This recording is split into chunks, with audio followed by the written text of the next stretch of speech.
So the 2020 Formula One season is over. It was won by Mr. Lewis Hamilton way back in Turkey, and now it's come to the time that we need to review it. So we got a tier list. We're going to be ranking plenty of things. So let's get into it. So first thing we need to rank are our top three races. Now I'm going to choose one, and I think Dylan will choose the next one. So I'm going to go for one of my favourites, definitely Italy. So grab that Italian flag, Dylan, and put that into best races. Now, Dylan, what was one of your favourite best races? One of my favourite races was probably the Turkey one, as that's where Lewis Hamilton won the race. So I'm Yeah. going to put the Oh Turkey yeah, Turkish the flag. best races. It's definitely the Turkish flag. Turkish flag. A little bit of a backstory about that. When we were preparing for this video, searching for all the flags we needed to add on to this tier list. By the way, a link for that will be down below in the description. But we searched Turkey. He put Turkey into Google. It came up with that. So we were like, yeah, you know what? Let's stick with it. And finally, I'm going to choose another one of my favourite races, and I think I'm going to go with Sakhir. So that was in Bahrain. We got the flag of Bahrain, but that was the second one in Bahrain, the Sakhir Grand Prix, the one after Grosjean's crash, because I don't think we can call that our favourite thing, because that's a bit weird, liking someone getting burnt. Also, it was a really quite a bad Grand Prix after we had Stroll rolling and Grosjean having the crash, wasn't it, Dylan? It was It a really, very, yeah. it wasn't great. It wasn't memorable. The only reason it was memorable was with those quite large accidents. Anyway, your turn now. What was one of the worst races in 2020 for you, Dylan? I'm going to say Russia was probably one Yeah, of the worst. It's def- never been an definitely. interesting circuit. Yeah, So, definitely. Russia was. Blah. Yeah, I think that sums it up. Who won that? I think it was Bottas, wasn't it? he usually wins Yeah, there. yeah, It's yeah. his He usually favourite. wins it. I think it's one of his favourites. Shows how boring he is. No, Jesus. Bottas isn't boring. I quite like him. I think he's a decent guy. No, it's a really boring circuit. Nothing happened there apart from the torpedo moment with Daniel Kvyat. When was that? 2016. 2016. You came at me like a torpedo. And no, that is not a Sebastian Vettel impression. Before anyone thinks It it definitely is. was. Okay, it definitely was. Right, time for me to choose one of my least favourite races. I've got to be careful with which flag we choose here because it's very similar. I'm going to go for the Belgian Grand Prix. Now, Dylan, good. He didn't. The German Grand Prix, on the other hand, which we've thrown in there as a decoy flag, so you don't know what we're going to choose before we actually choose it. German Grand Prix was brilliant, wasn't it? We It had was, who won well, that? That was Hamilton won that because he equalled Schumacher's record there. But yeah, and then Ricardo Ricardo got the got podium. the podium. Lando did the thing in the deck chair. That was a good Grand Prix, and it's a brilliant track as well. Do you like it? I love It's it. an amazing track. They definitely need to bring it Yeah. back. And Dylan, you choose the final worst race for the Pit Another Crew one that's podcast. always not that interesting, the Spanish Grand Prix. Yeah, It should stay as the test track, and that's it. yeah, it's a They need good to testing track. replace it. So it's definitely a good testing track. But yeah, I agree with you there. Need to replace it. Best driver performance. Now we can put multiple in here if we want. We do have multiple driver pictures We on can here. put one. But I'm going to put. I think we should put one. And for me, it's between Perez and Gasly. But I'm going to go with Gasly. I agree with that.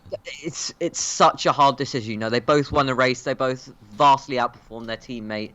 Gasly didn't get P4 on the championship. Perez did, but Gasly had a worse car, and I think he was just more consistent than Perez the whole season. I mean, completely hats off to Perez to getting that P4 in the championship behind drivers with way better machinery than him. But I think that you agree with me, Dylan, that Yeah, Gasly definitely overall definitely. more consistent driver. Now your turn. Choose the worst driver performance of the year. Well, I was deciding between Vettel and Latifi, but Latifi hasn't got a great car, so you can't really blame him. So I'm going to go for Vettel. Yeah, He should be up there. I But the thing is, Leclerc had a okay season. But yeah, it was definitely better than Vettel. So I think Vettel should have done P13, better. P13 championship for Vettel, wasn't it? Yeah, It was pretty bad. And Latifi, he didn't score any points, but compare him to Russell. Russell didn't score any points either. Russell was consistently outperforming him. But I think Vettel was so much more outperformed by his teammate than Latifi that it really has to go to Vettel, that That is not an award, that is it? That's an insult. Would you call it an insult? I guess. I don't know what you call that. The anti-award. And now this can be anything. It can a biggest surprise category can go to a track. It could go to a driver. It can go to any event happening. Dylan, my turn to choose this one, and I think everyone would agree with me. This is the most shocking, surprising moment of the season. Grosjean's horrific crash at the first Grand Prix in Bahrain, the Bahrain Grand Prix as it was called. You can see that horrific picture there of the front of his car, only half of it. His car, the crash. I think it's called the crash bot. Oh, I've forgotten the name. It's like the body cell or the life cell, the bit that the body cell. But I think it's the something cell, the crash cell or something like that. It's the bit where the driver sits. You can see that bit being pulled from the barrier there. That was that came as a shock, didn't it? It definitely did, yes. Yeah, I don't think any of us were expecting a crash that bad this season. We were expecting some crashes because it's Formula One, but nothing like that. I mean, that was incredible. They still haven't really got down to why it happened. It hasn't been released to the public, but something definitely went wrong that shouldn't have happened, didn't it? Yeah, it definitely shouldn't have happened. The car shouldn't have gone on fire. No, and it shouldn't have gone through the barrier either. It shouldn't have split in half in the first place, and the barrier doesn't look strong enough either. It just hit it at a bad angle. And what was your biggest disappointment of the season, Dylan? I'm going to pick one of the teams, I think, Ferrari or Williams. But I think I might go with Ferrari. I'm going to put the biggest disappointment.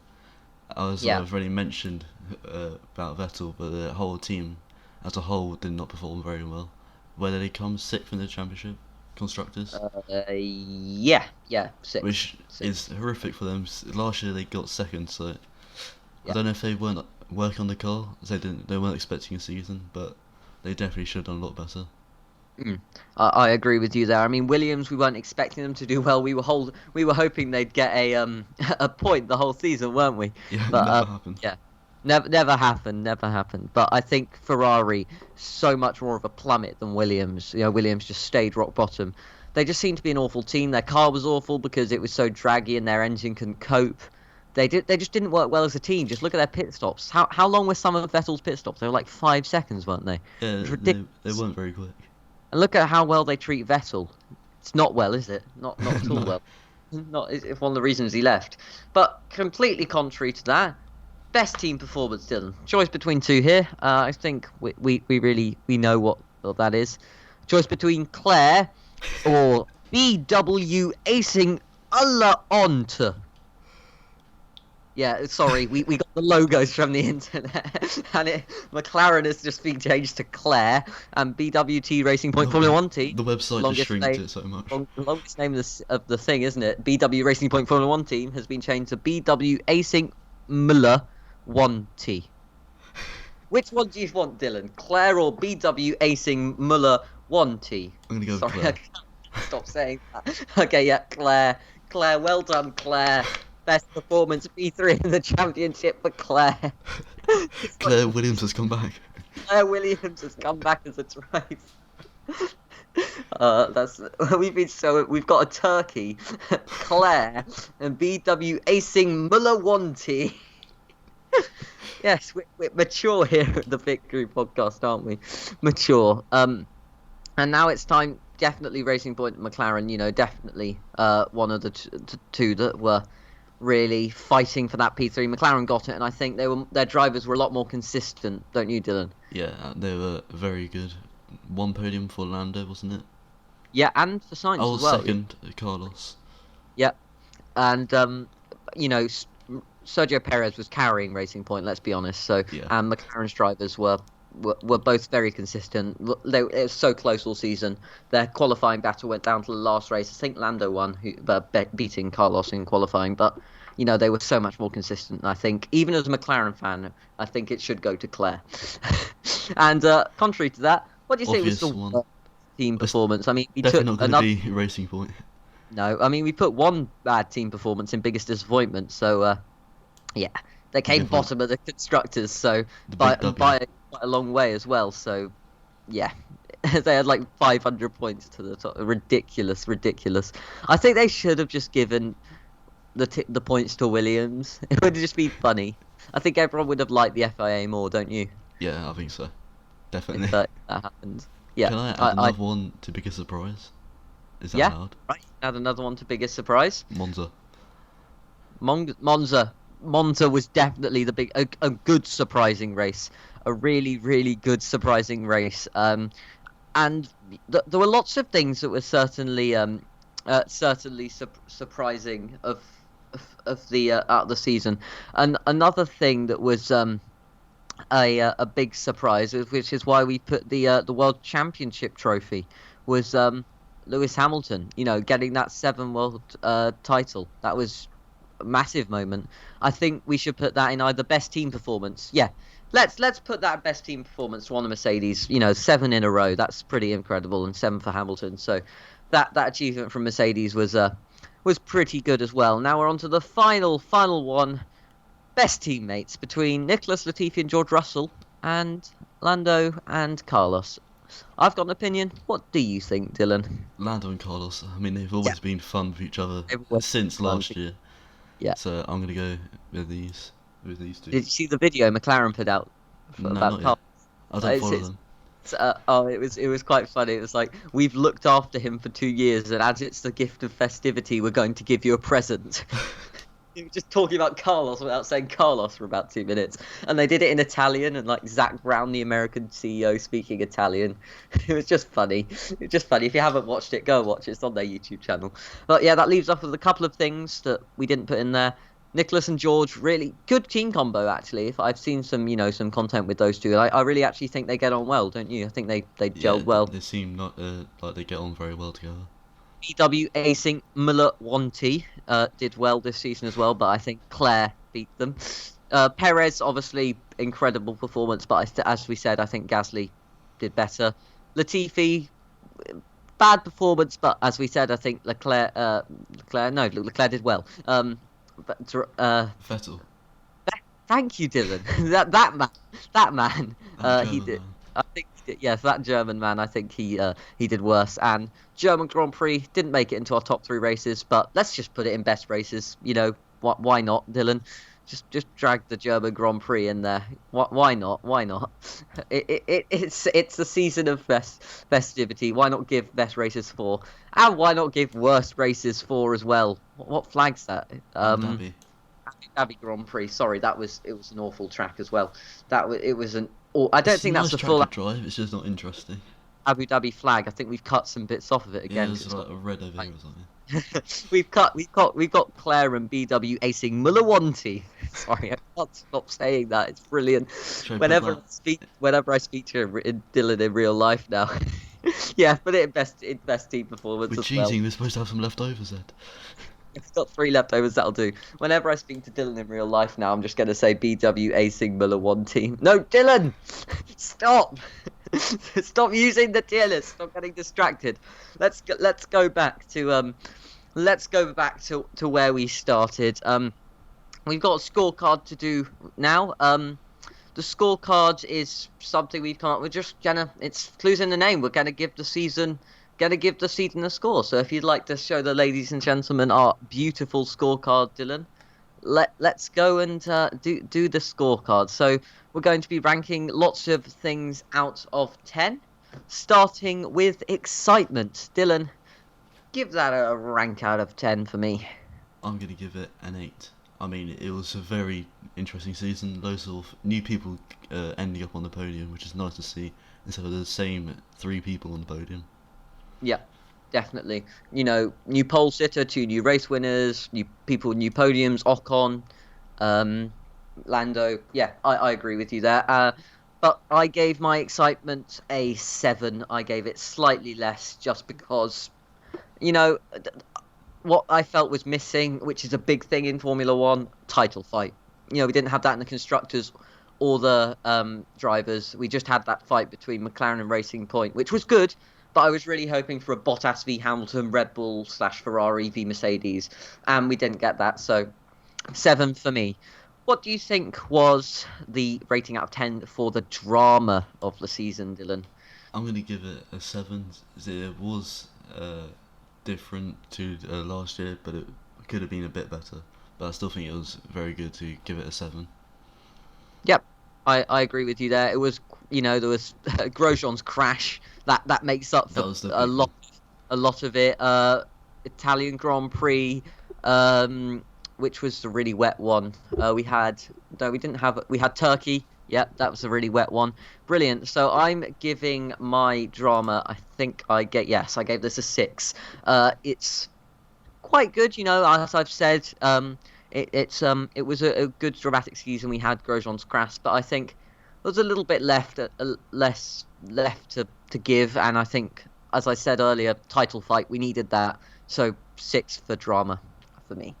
What do you think for the drivers? Now, what we mean by drivers is likability, skill, historical drivers. So like Hamilton, Vettel, they'll be remembered for a while. What do you think for the drivers, Dylan? I gave it a 9, so I like pretty much all the drivers. There's 1 or 2 which I dislike, but I'm not going to mention it, just in case. But overall, I really like the drivers, and they're all very talented, so I'm going to give it a 9. Yep. I think I gave this an 8. I think yes, I gave these an 8. Sorry, we made these predictions. We made these earlier, and I've reminded myself. Yeah, I gave my drivers an 8. Yeah, I like most of them. We've got some historic drivers. Hamilton, he'll be remembered forever in the sport. Vettel as well, 4-time world champion. Let's not forget that. We had some brilliant drivers, likable drivers. George Russell, Lando Norris, Charles Leclerc, Kimi, Albon. Lots of likable drivers. So I think, 8 for drivers for me. And now cars. Now what we mean by this again is how technical innovations, so things like DAS, how good they look in the current regulations, and how fast they are, how quick they are, how good they are. What do you think was the rating out of 10 for cars, Dylan? I gave it a 7 because there was only like one cheeky technical thing, which was Mercedes, as you mentioned, with DAS, and I think the cars did look a lot quicker, and they were very nice, I think. I agree with you there. I think I gave mine a 7 as well. We had some good technical innovations. DAS. I think Red Bull did a special thing with a slitted end plate on their front wing as well. So I like the look of them as well. I think they're some of the best looking cars in the modern era for a while. I really like those step nose ones from 2012. Do you agree with me there? Yeah, I like they're quite nice. I think these are some of the best looking cars in a couple of years. So yeah, 7 for the cars. They're not the best looking by a long way. As I said, I really like the 2012 ones, and the 2009 ones I liked as well. But 7 for the cars. Some good technical innovations, and they look quite good as well. And now rate the liveries, Dylan. What do you give the liveries out of 10? A 5. Not a high score because they all pretty much stayed the same. AlphaTauri is probably my favourite. That was the most original, and it just looks really nice and stands out. Mercedes only changed to black, so that was about it. Everyone else just stayed the same. So I think it wasn't great with the liveries. It could have been better. Yep. I agree with you there. Liveries weren't great. I think I gave those a 4. I'm a bit more stingy than you. I gave them a 4. AlphaTauri, as I said, I like that livery a lot. The Williams was actually quite nice without the Rockets sponsorship on there as well, that blue and white. Mercedes was all right, but I do prefer the quintessential silver arrows. The McLaren was nice, that matte. But yeah, they weren't brilliant. 4/5 for me, so yeah, hopefully we get some better liveries next year. I'm looking forward to seeing the Aston Martin Racing Point one as well, and I'm looking forward to seeing the Alpine F1 one. And yeah, I think we could get some really nice liveries next year, or I hope so. Don't you, Dylan? Yeah, hopefully they'll be much more standing out than this year, I think. I hope AlphaTauri keep a sim. I hope they update it, but I hope it's that same sort of vibe, because I really like that. And finally, rate the calendar, Dylan. A solid 9. The races were very good, but they still had some boring ones like Russia and Spain. So if those two weren't there, I'd definitely give it a 10. It was much better than the original calendar. Yeah, I agree with you there.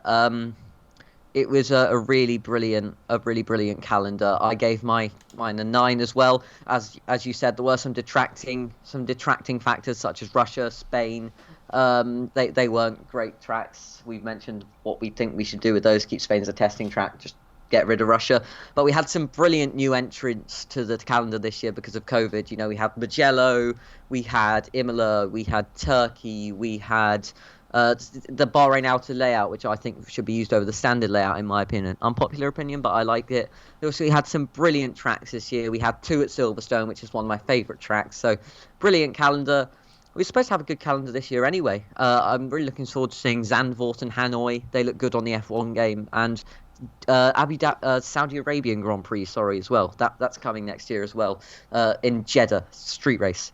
So hopefully the calendar is just as good next year. But yeah, I gave my calendar a 9. And now comes to the totals. Out of 60, we just gotta add them all up, and I gave mine 41 out of 60.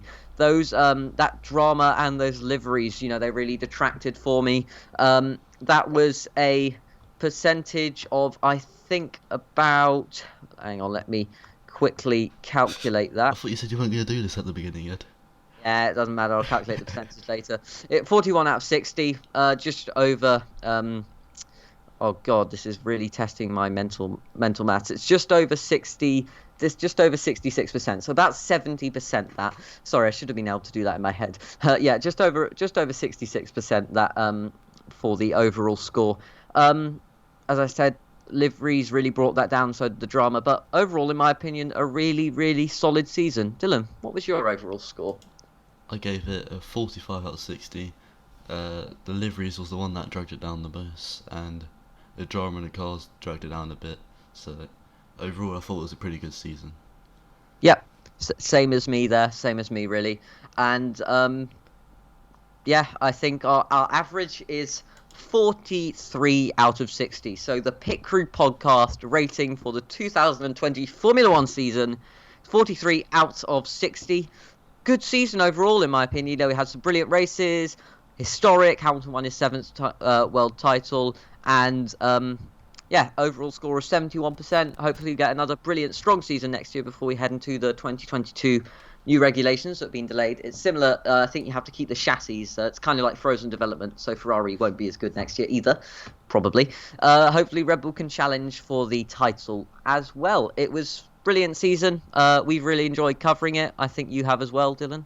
Yeah, I definitely enjoyed reviewing the races. They've been very interesting compared to the last few years, I think.